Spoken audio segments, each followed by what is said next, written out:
एक प्रॉब्लम देख रहा है कि जब भी हम लोग ब्लूटूथ में कनेक्ट करते हैं एयरबड्स या हेडफोन को, तो वीडियो और म्यूज़िक पे लैग प्रॉब्लम हो रहा है, स्लो काम कर रहा है।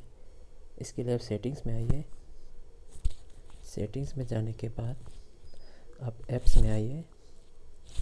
फिर आप देख सकते हैं सेकंड में मैनेज ऐप्स, इधर आइए। इधर आप सर्च कीजिए लॉन्चर। लॉन्चर में जाने के बाद इधर आपका ऑप्शन दिखेगा क्लियर कैच। आपको क्लियर कैच ही करना है, इससे आपका कोई डाटा नहीं उड़ेगा। उसके बाद बैक आइए। इधर सर्च कीजिए ब्लूटूथ।